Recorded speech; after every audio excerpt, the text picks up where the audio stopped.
कृषी विभागातील 169 कोटींचा घोटाळा प्रकरणी आमदार धस यांचं कृषी प्रधान सचिवांना पत्र. तत्कालीन कृषी मंत्री धनंजय मुंडेंच्याच काळात घोटाळ्याचा आरोप.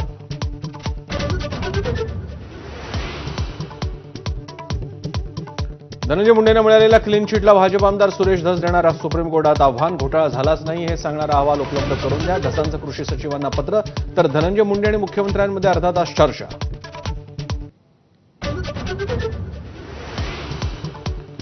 वसई विरार मनपा माजी आयुक्त अनिल कुमार पवारांवरील छाप्यांवरून आता खासदार राऊत विरुद्ध मंत्री भुसे झोंपली. पवारांच्या नियुक्तीसाठी भुसेंचा दबाव, राऊतांचा आरोप, तर नियुक्ती ठाकरेंच्या काळात भुसेंचा पलटवार.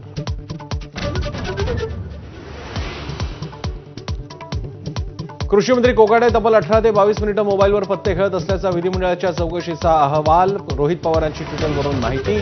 अहवालाला फडणवीस किती किंमत देणार? खासदार राऊतांचा सवाल.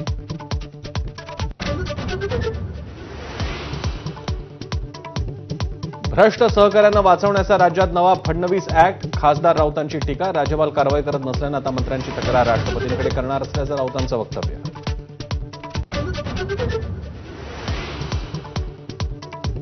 सोमनाथ सूर्यवंशी कोठडी मृत्यू प्रकरणी पोलिसांवर गुन्हा दाखल करण्याचे आदेश योग्यच. महाराष्ट्र सरकारची याचिका फेटाळताना सर्वोच्च न्यायालयाचं मत. उच्च न्यायालयाचा निकाल कायम.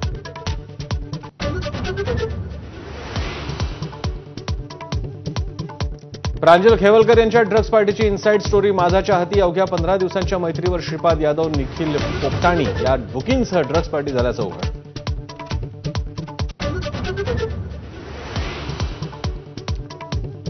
बीडमध्ये 21 महिन्यांपूर्वी हत्या झालेले व्यापारी महादेव मुंडेंचे कुटुंबीय उद्या घेणार मुख्यमंत्र्यांची भेट. मुख्यमंत्र्यांकडे करणार न्यायाची मागणी.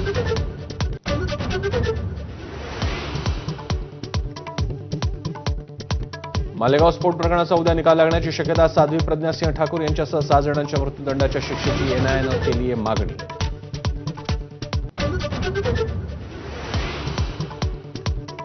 शिर्डीत आता साईबाबांनी लक्ष्मीबाई शिंदेंना दिलेल्या 9 चांदीच्या नाण्यांवरून वाद. लक्ष्मीबाई शिंदेंच्या वंशजांमध्ये दावे प्रतिदावे. सहाय्यक धर्मदाय आयुक्तांचा कौल लक्ष्मीबाई शिंदे ट्रस्टचे अध्यक्ष अरुण गायकवाड यांच्या बाजूने.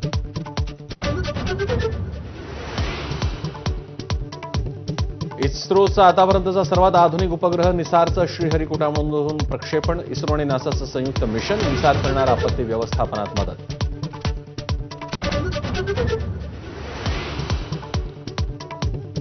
रशियातील भूकंपानंतर जपानच्या उत्तर भागात त्सुनामी.